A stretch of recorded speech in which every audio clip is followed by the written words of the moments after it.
Ladies and gentlemen, welcome back to the Milk the Day podcast. This is going to be hopefully a fun one. So really quick, the Milk the Day lifestyle, living every day to the fullest, striving to make a positive impact in any way. That is the lifestyle, and that is what I am attempting to do here on this podcast. This is for no other reason than just my attempt to entertain or bring you any kind of value, to make a positive impact in any way. So this is going to be a fun episode. I'm just going to dive into all things Australia. I'm here in my apartment here in St. Kilda. It's a beach town right here in Melbourne, Australia. I want to get into the details, tell you about living here. I've been here like 3 months, and it has been a fucking ride. It's been a shit show in a lot of ways. It's been really fun and awesome and challenging and terrible at the same time. So I'm excited to get into the details. Before I do, just to get myself in the mood and get the creative juices flowing, I'm going to, a lot of you guys know I like to fuck around and attempt to just do funny ass freestyle raps over just upbeat instrumental beats. So I'm just going to go ahead and attempt to do a fucking freestyle right now, and then I'm going to jump right into the episode. Let's rock. Many of you will probably recognize this song. You know, it's Broccoli. It sucks because,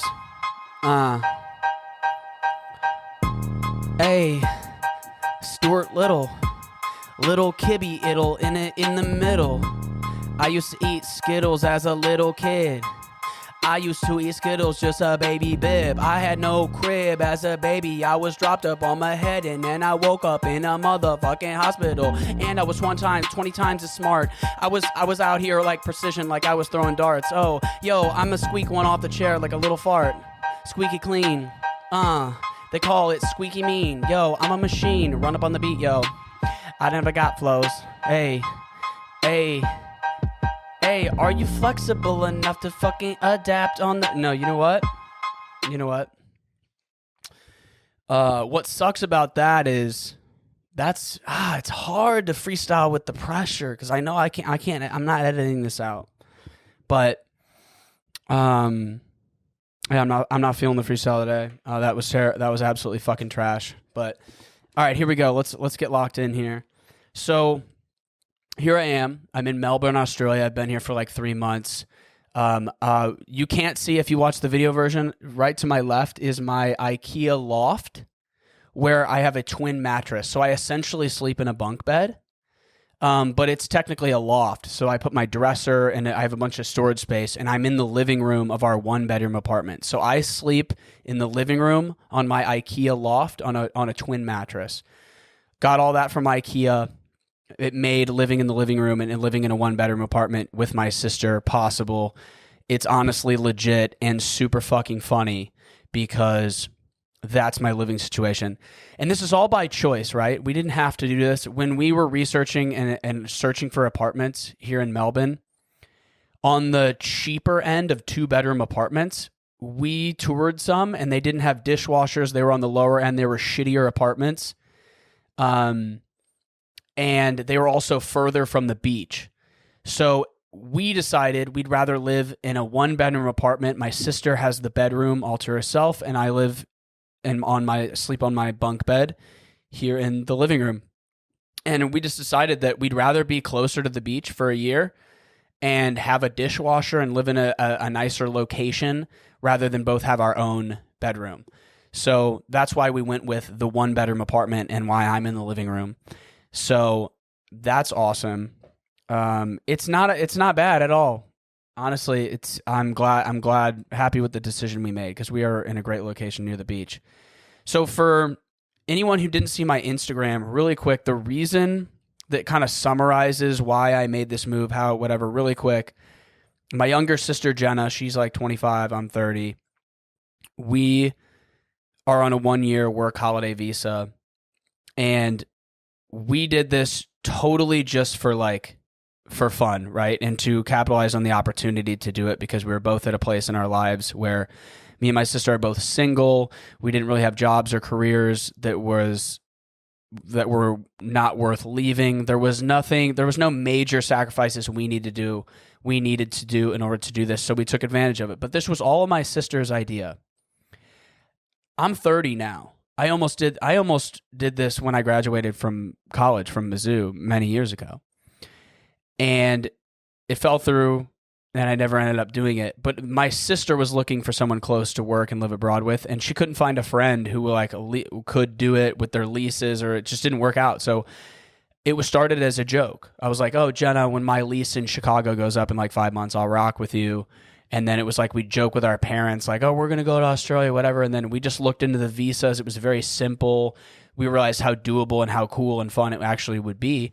And that's how it all came about. But I didn't sit down and go, what do I want to do next? And that was top of mind for me, living and working abroad. It wasn't. My sister originally wanted to go to London because she fell in love with it when she visited. And as cool as London would be, I pitched the idea of Australia because I always thought the culture and the outdoorsy and English speaking, and I always thought Australia. So I pitched Australia, but it was just my sister's idea. So that's how we end up here, right? And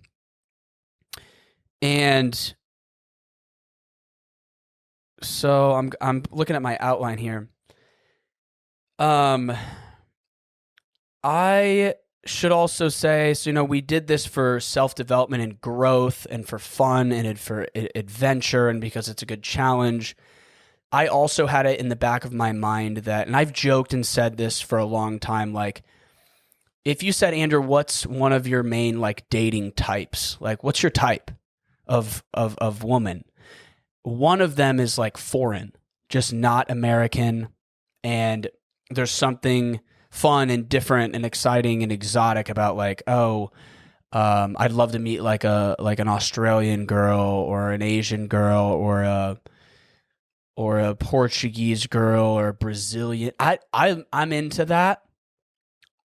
I'm also into American girls and all different kinds, of course. But right, there's something new and fun and different. And it's aside from like exoticizing it where it's like, oh, an Australian girl would be really cool just because they're Australian because the accent is sexy and cool. It's like, I think the value systems and like the lifestyle and just like literally a way of life is attractive and appealing and interesting to me. So it's more than just like accents and looks of like meeting an Australian girl. And we'll get into some dating updates because I was seeing an Australian girl for a few months and it was so fucking awesome and wild how it came about. So we'll get into that later. But so our itinerary, we flew into Sydney and we spent a week in Sydney just vacationing and checking out the city of Sydney before coming to Melbourne and ultimately deciding between the two. So we decided to live here in Melbourne over the city of Sydney, both really awesome in different ways. But we did vacation in Sydney, which is beautiful, nicer weather, nicer beaches, different culture, more LA vibes, but really cool. But we ultimately decided to live here and the cost of living was a little bit better as well. I also wanted to give one quick little backstory on my long-term standing interest in Australia was inspired by a close friend of mine, Dan. And towards the end of college, he always met people like from Australia traveling, and he was the most influential as far as inspiring me in the interest in Australian culture and Australia as a country and the outdoorsiness because he met people and through traveling, he had an interest in Australia. So he inspired me about it when we were towards the end of college. And me and him almost did the working and living abroad back when I first started Milk the Day and I was still doing like the Milkman videos and stuff. And then for a variety of reasons, we ended up moving to Seattle, Washington and not living abroad at the time, which is fine. But the history of my interest in Australia wasn't recent. It was 6 or 7 years old from like early, like college, from my friend Dan inspiring me about Australia. And the reality of the move, you guys, is the first few months have been harder than expected and particularly challenging in terms of employment and finding a hospitality job and finding employment here in Australia has been so competitive and so challenging. And I'll get into those details here in a bit. And that's just the truth. It's been really fun and awesome as well. But getting here in the journey, I want to climb back to the very beginning because, so I leave Chicago. I move back into my parents' house in St. Louis, and I'm there for like 3 months before this move, right? So I'm saving money, I'm living at home, I'm serving at a restaurant, but I'm also studying my personal training certification full time. So I'm locked in for like 3 months up to this move, and I'm kind of cramming getting a personal training certification before I go because I was like, I knew I wanted to get a personal training certification whether I went abroad or not. I wasn't sure if I was going to use my personal training certification or if it would be accepted here in Australia, which it's not. But to give some context, we almost missed our flight here, and it's not because we were late. It's not because of what you were expecting, but like just some context for the story of how we almost missed our flight was that, so I took my final exam to get my personal training certification the day of our flight to fly to Australia. I took it at 11 a.m. and then our flight was at like 5 p.m. I passed my personal training exam for NASM or whatever, and I was so stressed out studying every day for months, and I was like so stressed about it, and I ended up passing and found out I passed in the morning, and I was like very relieved, but also coming out of this like study rabbit hole, and I was like super pumped to have passed that exam, and then it's like we've got our bags packed and we're moving that day. So like I'm like stressed, relieved from the personal training thing, and we get to the airport, and first of all of our bags were too heavy. They were all like literally like, I think it's like above like 75 or 80 pounds. They actually won't even accept the bag. Of course you pay a fee for a bag that's overweight, but we literally paid, they were so heavy. We both had 2 gigantic suitcases and like a huge heavy backpack. 2 of our bags were so overweight that they were not going to accept our bags at all. So we purchased 2 duffel bag suitcases from the airport, took some stuff out of those both of those bags that were overweight and transfer them into a new bag. So we had to purchase a new bag, and we each checked 3 bags. So we spent $700 on luggage alone. That's not including the cost of the flight that was like $1,100 or whatever. But holy shit, $700 each just for our luggage. And we get there, and the extra duffel bag was $200. The first overweight bag was $200. Second overweight bag was $200. Second checked bag was $100. So that's where you get that $700. I just had to break down the cost of the luggage because you don't think about that shit, and that's fucking insane. Spending $700 on luggage. And so it was an issue. We thought like, hey, maybe we're going to take a bunch of shit out of our bags that are too heavy to even fly. They're not even going to let us on the plane with them. And maybe have our parents drive to the airport and pick up the rest of our shit that didn't make it because we weren't going to miss the flight. So that was one way that we almost were going to have to miss our flight, was we didn't know how we were going to get the luggage on because it was overweight. And then another thing that happened was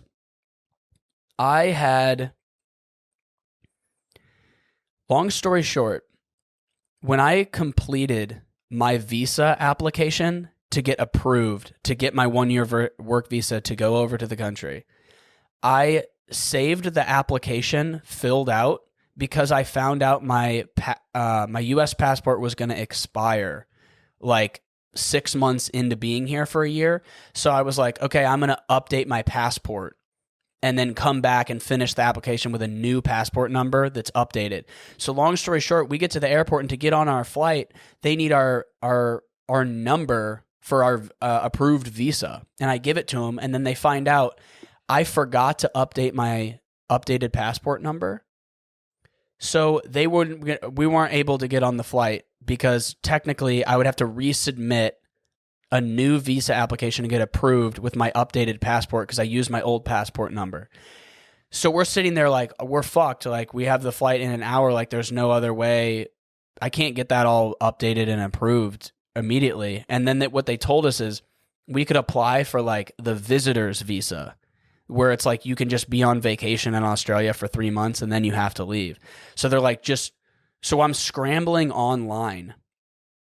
I call the Australia government website that handles visas, and I'm like, yo, this is the situation. I'm at the airport right now. If I don't get this travel vacation visa approved within like 30 minutes, we're going to miss our flight or whatever. And I called the guy, and he's like, yeah, we'll submit it, but it might take a day. It could take an hour. It could take 8 hours. They couldn't reassure me that my vacation visa application was going to be approved, so it was a shot in the dark. Sure enough, I'm scrambling to fill out this vacation visa. I submit it, and it was a miracle that it got approved within like 15 minutes, because then we were able to get on the flight. So my dumbass I can't believe I forgot I submitted my whole visa approval thing with the wrong passport number, but because of all of our luggage situation and that whole visa issue, we originally were not going to make the flight. But and it's like, it was such a roller coaster, because we went from thinking like, oh, we're for sure not going to make it at all, to, oh, there's this visa option. So we ended up making the flight, which is insane. But settling into struggles. Sydney was awesome. The flight's as shitty as you think it would be. I think it was like a 17 or 18 hour flight. And I can't sleep on a fucking plane. Like, I cannot sleep sitting up. It's just not possible for me. But I did at some point probably get like an hour or two of sleep sitting up. But the flight was as shitty as you'd think it would be. Like 18 hours on a plane fucking sucked. I don't recommend it, but I mean, it could be worse, right? But Sydney was awesome for the week that we went in. So getting into like more of the struggles and the honest details of like what has been challenging is, it took us so long to find an apartment. And we're staying in Airbnbs thinking, oh, we'll find an apartment within a couple weeks. So weeks turned into a couple more weeks, whatever. At least at the time when we moved here, the market for finding an apartment was super duper competitive. And like, people were snatching up apartments left and right. And one of the challenges of finding the apartment was, and this is just some dumb shit that's like almost every new apartment application we would submit, we would have to have our U.S. references, like our 3 past management companies from our apartments or whatever, or our previous landlords, like go in and like fill out a little survey of how we were as tenants for like every application. And so with the time difference, we would always have to wait another day or two for them to go through, or to contact them to fill them out, or like they wouldn't fill them out because they went to some generic management email. So anyway, getting your apartment references approved with the time zone change, and just getting them to be like timely with that, delayed and had us miss apartments where it's like someone else would get the apartment because we're still waiting for our email references to fill out the link that said we were good tenants or whatever. So that was a pain in the ass. And then like my phone with Verizon, my cell phone plan got like, I essentially was calling all these customer service things or whatever, and I like racked up a bunch of minutes, so my phone got shut down, and like my Verizon plan got disconnected, and I was without a phone for like a day or two. And I spent probably 8 hours over the course of 3 days with Verizon Wireless customer service, getting kicked around to different supervisors, them trying to figure out why my phone isn't working. Long story short, it was a complete waste of time and a joke, because they didn't realize my account had just been suspended because it was I overcharged so many international minutes. They told me it was like 10 other things, or thought it was 10 other things. They like escalated it to like as far as it could go. and they had it wrong the whole time. And then like for whatever reason, some random other person looked into it and they're like, oh yeah, your shit just got suspended. We'll just bring you back. But when I tell you guys, I spent 8 to 12 hours over 3 days for literally nothing to get my phone back alive or whatever. And at that time, I need my phone to like hit up these agents for tours, and it was a complete nightmare. My sister, we will never be the same after Verizon Wireless. That whole shit show. So here's how hospitality works. Hospitality jobs and industry, the industry here. So in the US, you either work part-time or full-time. And you're guaranteed those hours, like you're under contract, like whatever. Here, 90% of hospitality jobs are called casual. Casual, they pay you a casual rate, and they're casual in terms of you're not under contract, you get no PTO, no benefits. They can fire you at any time for no reason because you're not technically under contract or whatever, which is fine. But the issue with that is because it's casual employment, they only give you typically between like 15 and 30 hours per week. Every place is different. And the majority of people that work in hospitality here are like university students, people in college, people going to school who are just like, they only want to work 2 or 3 days a week. And that's the majority. And it's most common that places only give you, 2-3 days a week max. So the problem for that, if you're someone like me who needs to work close to full-time hours, like I need to be working 30 to 35 hours a week to pay my bills and like work full-time hours, those people are pushed to find multiple hospitality jobs, like work at a cafe, work at a restaurant, juggled both schedules, work both jobs, whatever. But there are so many people living and working abroad here that it's insanely competitive to find those hospitality jobs because you're up against people going to school and like all the other expats who are just living here and working and like take up those jobs. So not only is it hard enough to find one job, you have to find two. And it took forever to find one hospitality job. And then you find that one job and then you find out you're only going to get 2 to 3 days a week. So then you're scrambling to find a second job while you're like have the pressure of like just draining your savings, right? So long story short, I'm still trying to solve that. I have one hospitality job and I work 2 to 3 days a week. And they're like 4-hour shifts. I'm working like 15 to 20 hours. So that's been all consuming and obviously limited how much fun stuff and how much enjoying I can really do here because I'm stressed about money and I'm stressed about solving my job situation. Like I can't really focus on anything else until I find a second hospitality job that's going to like, the schedule is going to work out, right? So that's been complicated as fuck and really unfortunate. But what is cool about being a casual employee in hospitality is you get casual rates. You get like $27 to $29 an hour as a casual employee, that employment type.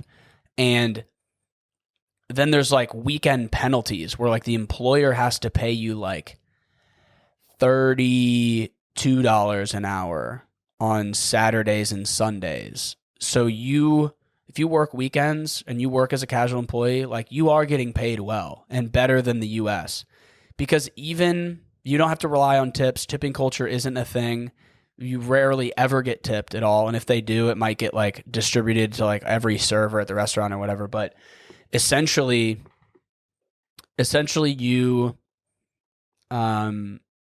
what's nice about that is you don't have to worry how busy it is at the restaurant because it's not going to affect your pay because you're not relying on tips. And that's nice because you don't care how busy it is at work because you don't rely on it for your money. Because you don't rely on tips. Like when you're making $29 an hour and then like $35 on Saturday and Sunday, it doesn't matter. So that is nice that they pay a lot more for hospitality. But again, if you're only working 3 days a week and you only have one hospitality job, you're fucked. So that's that. Most areas. So The experience so far, the culture here is awesome. My favorite part about being here is the culture, and that there's people from all over the world here. Where like in St. Kilda, in the beach town that we live in, there is a huge amount of it's a very popular backpackers town. People who are working and living abroad, they want to live in St. Kilda because they want to be by the beach. So anyway, there's probably more British and Irish people than there is native Australian people working and living in St. Kilda. That's a dramatic statement because it's probably close to even, but like there are a ton of British and Irish people here, which is awesome. And it is interesting that we didn't know that about our own neighborhood that we're living in, how many expats there are, and that the culture is like primarily like British and Irish people, which is fun. And I love that all my employees are from like, I work with a dude from Scotland. It's like people from Ireland and just so many countries in Europe and Asia and just like everywhere, where like everyone's accent is different. Everyone comes from a different country or whatever. And like, that's been really fun, is getting to know people's cultural difference and just like making friends and meeting people from all over the world. And I really like meeting native Australian people and getting to know them. And so the culture is really cool in that way. People are definitely friendly. I don't feel like I've been in the position to make a whole lot of friends with like-minded people here. Like I haven't made like any close or good friends, and I'm realizing that it's like it's really hard to make new friends with people you really mesh with, no matter where you are, especially at my age when you're like 30 years old, because I work with a lot of younger people because it's in hospitality. So I feel like I'm at a little bit of an extra challenge in different ways, like being older and working a hospitality job where it's mostly younger people. But not to say that there's not people my age working in hospitality. It's just like most of them are younger. Another interesting thing about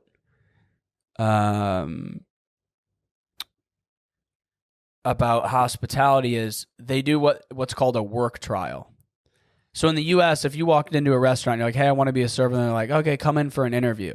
And then they interview you once and they said, you're hired. And then you just start working. Instead of interviewing here, you'll walk in and they'll say, yeah, come in tomorrow night for a trial. So you'll come in, you'll work for like 2 to 4 hours for free. Sometimes they'll pay you. Sometimes they won't. Sometimes they won't pay you, but they'll give you a free meal or some shit. So interesting, right? They're just like, hey, come in. We'll like kind of like train you on the spot and like have you just run around and meet people and see how you perform, see if you work hard or whatever. So I did like a handful of work trials when I was job hunting here. And I got some funny stories of like how this went, because I did a work trial at this really nice Italian restaurant.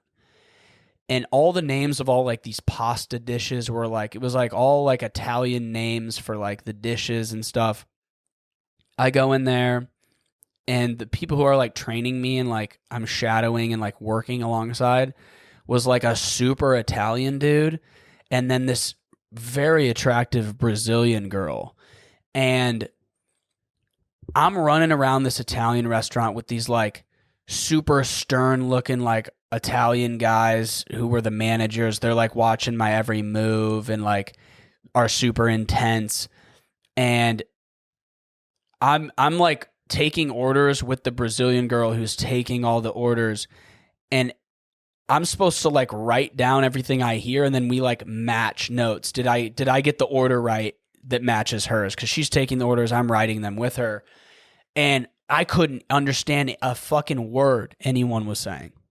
Like, I can't even attempt to say it right now, but like people's accents from all over the world, and then you're taking their order, and it's like their Middle Eastern Indian accent, and they're saying Italian words in their accent. Forget about it. Forget about it. I can't hear what you're saying. I'm scribbling nonsense. And I was like, I literally can't understand anything anyone is saying, and she's getting it all right, and I'm not keeping up with this trial. So what was funny was I'm there for maybe 30 minutes. And I start to realize, like, this is going to be a huge learning curve. I'm going to have to sit down and study this Italian menu, like, really well and memorize these Italian dishes and, like, what's in them and how to describe them when people ask questions or whatever. And that's a given, right? But I'm like, this is just going to be way too much work than I'm willing to do for, like, a job I'm going to be working for, like, maybe 6 months. And it was just stressful trying to hear people and, like, know this fucking menu or whatever. But when I say there was this Brazilian girl I worked with who was just so stunning, I was just like crushing hard over this Brazilian girl, and I was like, that was the coolest thing about the trial, was I was just like, I was paired with this really attractive Brazilian girl who was like totally my type, and I was just like super into her, and I was like, that was cool. But I literally, like, half an hour through it, I start getting slap happy at the fact that, like, I literally can't do this. This is not going to work out. And I told her, I'm like, hey, yo, I'm literally about to go talk to a manager, and I'm going to roll out of here. There's no chance this job is ever going to work. It's just, I can't understand people. It's too much. So I literally didn't even finish the trial. I went up to the manager. I was like, hey, yeah, this is the situation. So I had to peace out because I literally couldn't handle it. So that was hilarious, honestly. And yeah, another issue that's been a struggle of job hunting is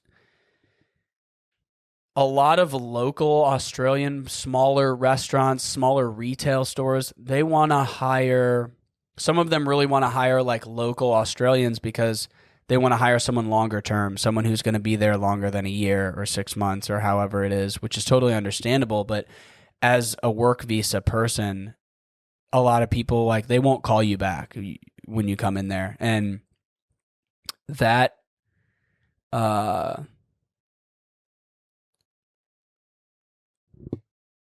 sorry guys, I'm looking at my outline here. Yeah, I can't tell you how many times I've been ghosted. By employers where, like, someone, like, just talks you up to your face, like, oh, like, I'll totally give you a call, we're looking, whatever. And I feel like it was all talk because so many people, like, said to my face, oh, like, I'm hiring, I'm looking, I'll call you, I'll text you, I'll follow up or whatever. And they just never did. And it happens so many times that you're like, holy shit, like, I do not expect anyone to actually follow through when they tell me that. Yeah, so okay, let's get into dating. So I've been single for what, 5 or 6 years or something, and I haven't met anyone that I've been really interested in dating or saw dating potential in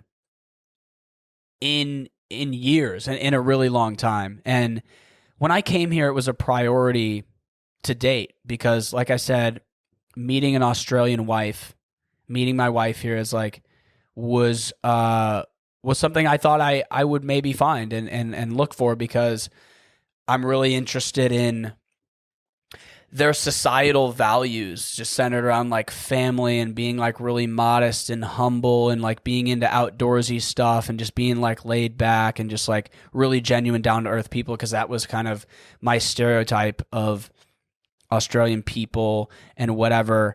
And obviously an Australian accent and the whole exoticism of that is fun, right? So I download Hinge and Bumble. And I've been on and off the apps over the years a little bit, but I've never really put much effort into them or used them for longer than like a month or two. But when I come here, I'm excited to experiment with the dating scene because it's like Irish girls, Australian girls, Asian. There's so many people living here from other countries, and there's a lot of Australian girls. So like I'm all over it, and I had fun kind of getting a feel for like what was out there in the dating scene and world. And it was like, what sucked was, we all know dating apps are notorious for like people being super flaky. And the second you ask for a date, they don't respond, or like you start talking to someone, they don't respond. And sure enough, I matched with like 4 or 5 girls who I was so excited. I was stoked to meet, and we match and we start talking, whatever. And I was so excited to go on a date, so excited to meet him, whatever. And almost all of those started with like the getting to know you over text. And it's like, why are you here? What's going on? Tell me more about you. Are you from blah, blah. It might spend like a day or two sending a lot of back and forth. And then I would ask to like get coffee or like go for, a walk on the beach, whatever. The second I asked for a date, they just completely ghosted me, or they just stopped responding or flaked out on the idea of a date, which it's not a huge surprise because that's like, we all know dating apps can be really flaky, but it was really unfortunate when it was like the first time I was like serious about using them and like excited to, you match with someone and you're actually excited about it. And you get your hopes up and then you get let down or whatever. But pretty quickly after that happened like 4 times, I was like, yep, you know what? Fuck dating apps. I don't want to deal with the flakiness. I'm just going to rely on meeting someone in the wild. Like, I'm just going to delete them. But like, I'm glad I could see what's out there through the apps, which was still fun and cool and like a good learning experience. But right before I'm basically like giving up on apps again and then like being like, I'm just going to delete them, I matched with this Australian girl, and we went for a walk along the beach, and then we kind of like sat underneath like a palm tree in a beautiful day and just for hours just got to know each other. And it was the best date one of the best dates I've ever been on, because I haven't been on like a whole lot of dates that I was like excited about, whatever. Long story short, best date I've been on probably ever. And just so much in common, so many shared values, so much just authentic, just like a ton of depth, a ton of vulnerability, just like checking all my boxes, having all the character qualities, values, whatever, personality. She was beautiful. And we texted all day, every day for like probably a month and a half, 2 months maybe, and she was out of town for several weeks, but we went on like 4 dates total, 3 or 4 dates total. Each date I felt stronger and stronger about her and the potential in the relationship, and the feelings were mutual on her end as well. Long story short, she's 32 coming on 33.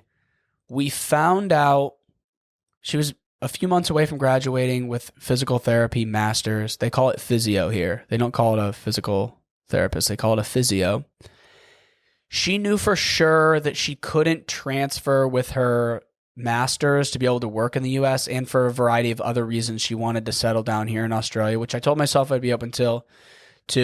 But she was also ready and wanting to have kids in the next 2 to 3 years because, biological clock is real, and that's what she was ready for. And that is tough because I'm not quite in the place for that, but I'm open to it or whatever. And long story short, I learned so much about myself getting to know her, and kind of the reality of now that I'm 30, like anyone I meet who's a little older than me or my age is obviously going to be ready and willing and probably want to start having kids. And it sucks because I was really confronted with like, how soon am I willing to actually have kids? Also, where am I at financially for that? Also, am I willing to actually live here in Australia long term for a relationship? And it's too early to say. And it's just unfortunate because it was kind of like, I don't know, and I don't want to waste her time or whatever. And long story short, I was going to let it keep going. I wanted to get to know her more and see our chemistry more, and then decide if I would be willing to stay here longer. But she kind of pulled back on her end. So it was more on her end that we ended up ending things, because she was worried about the work visa stuff and wasn't obviously sure if I was going to end up wanting to stay here. So it's kind of like, do you want to keep getting closer and closer before you even know if it's going to last? So it's unfortunate that like I couldn't believe it was happening when it was happening. I was like, holy shit, like I've not seen so much potential in someone. And then it's like you're confronted with all of that, and it's really stressful and complicated. And her schedule was opposite from mine. I'm working weekends, she's during the week 9 to 5, blah blah. But holy shit, you guys, I met a beautiful, amazing Australian girl, and I started. We're talking long term from the jump. We're super straightforward and honest.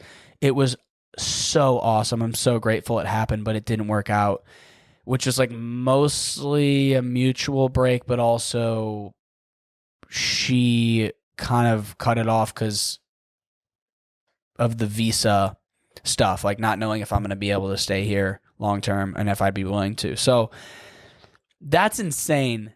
That's insane that I had that happen. You guys, I was like, I can't believe this is happening. I've dreamed about this. I've manifested this to some degree. I'm like, this is a beautiful thing. And shout out to her, because that was just the coolest thing ever. I haven't been excited about someone like that in so long. And what we could have been, you know? But I also am just like, oh, that happened for a reason. Like I need to figure out if I've never had to confront kids in 2 to 3 years. I've never had to have a reason to confront kids like that. And I also realized like the reality of digesting the idea of like, can I actually be away from family and friends long term, have kids, and be this far from home and from the people that I love? And I don't know. I don't think so, but time will tell. Anyway, moving on. Random observations I have on my outline. Australian girls, down to earth. Yeah, I think Australian girls are so beautiful. I'm just gonna say that, and that has lived up to what I fantasized in my head. And the wildlife. There are tropical birds everywhere. There are tropical birds outside of our windows, and it's just so cool that like a normal fucking bird here is like covered in colors and is like a rainbow parakeet looking thing. But in the US it's like, okay, we got a cardinal bird in St. Louis, and we got bluebirds. We got some birds. But dude, there's crazy cool birds that are just normal fucking birds. And you'll just be walking down the street. Kind of in your own head like you would, and you'll hear exotic bird sounds. And that's the thing that reminds you, holy shit, I'm in Australia. That was a fucking bird sound I've never heard before.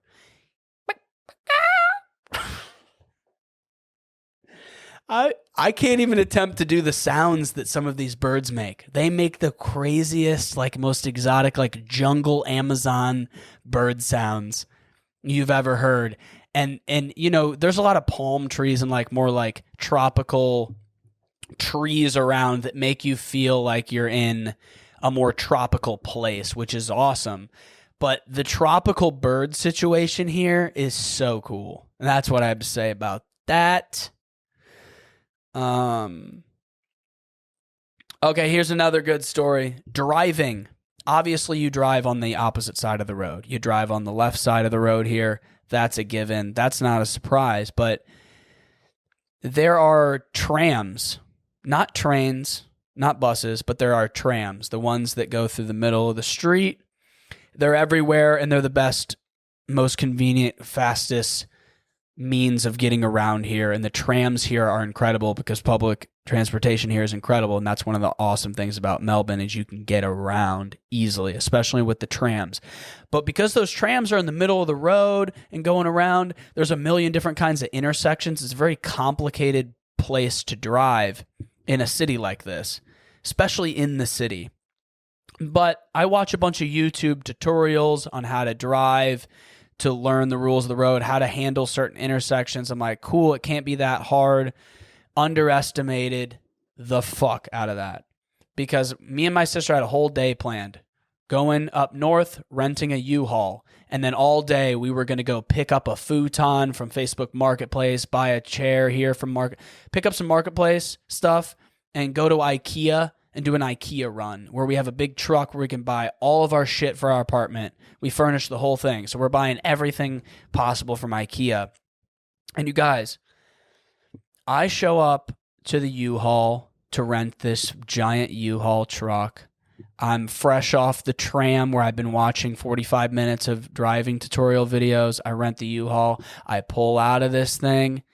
You guys, I drive 3 blocks. Never been more confused driving in my life.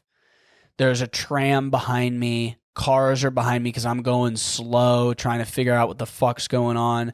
I approach an intersection, and I did not know what was going on. So I just pulled over on the side of the road, called U-Haul back, and was like, you guys, this is so embarrassing, but I'm like 3 blocks away. Can you send someone to come get me? Because I don't even trust that I can spin this car around and make my way back without crashing into something. It is not safe. Can you please come pick your boy up? And I mean, you guys, they sent another U-Haul guy to get me, and I just like shamefully get in like the passenger seat of the car. They like had another guy drop him off. He looks like annoyed because they're probably busy and they had to fucking get out of whatever they were doing to come get my dumbass. And of course, I'm fucking up the reputation for Americans here. Like they find out they probably know I'm American. They can hear it in my voice.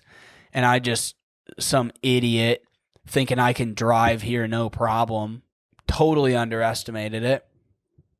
Luckily, they gave me a full refund. I apologized, and they were cool about it or whatever. But to rent a U-Haul and to literally drive 3 blocks and then have them come pick you up like you're a child, having your parents come pick you up because you don't know what you're doing, humiliating. Absolutely humiliating. Makes for a funny story now, but when I tell you we had to fucking pull an audible to like find a way to hire someone on TaskRabbit to go pick up all the shit from Facebook Marketplace, we ended up Ubering home in a giant Uber XL with all of our shit from IKEA, and somehow we fit all of our shit in there. But we really had to pull an audible. That threw a wrench in our entire day we had planned to utilize that U-Haul. So funny though, looking back on it now. Moving on, food standards are higher here. That's something I really like because I'm into healthy eating and whatever. Like grocery stores have, I buy non-organic produce and meat here, and it just tastes better, looks better, and I know that their regulations are stricter for non-organic shit. So I'm saving some money by buying groceries that aren't organic, and it's higher quality standards. So that's something that's really cool here. Another random observation I wanted to share. Also, the grocery stores have a lot of lamb products. I don't know how many lambs are in Australia versus New Zealand, but I'm pretty sure New Zealand has a shitload of lambs. But you'll go to the butcher or you go to the meat aisle and you will see lamb cutlets, like all these different specialty cuts of lamb. And I love lamb. I think it's so good. And I think that's a cool thing about the food grocery scene here is that everything is higher quality meats, higher quality produce, held to a higher standard, and you don't even have to buy organic to get that nicer stuff, and saves you some money as well. And that they have a ton of different cuts of lamb everywhere. Lamb is so good. Well, that's it, you guys. That was my outline of kind of just a general bring it up to speed. This is how Australia's been. This is why I did it. And tell the stories of some of those stories with dating, the dating scene, meeting that Australian girl, and just the whole situation. So the job hunt continues for me and trying to solve my job situation. I'm trying to get close to full-time, if not full-time hours between 2 hospitality jobs, or might get out of hospitality and look at some other jobs that give more consistent hours. I don't fucking know, but that's where we're at, you guys. It's really cool here, but you got to keep it real and say that, like, dude, it's really lonely at times because, like, you go weeks and weeks without, like, having a social life, or, like, because you can go out and do shit with my sister or, like, by myself or whatever, but when you don't have any friends to really do shit with, you know, it can only be so fun until you start having, like, people to experience stuff with. But yeah, it's not all kangaroos and koalas over here. It's not all tropical birds, all right? It has its struggles, and that's what I wanted to get into in this episode. Anyway, go out, make a positive impact, get out and milk the day, you guys, and I'll see you next time. Peace and love.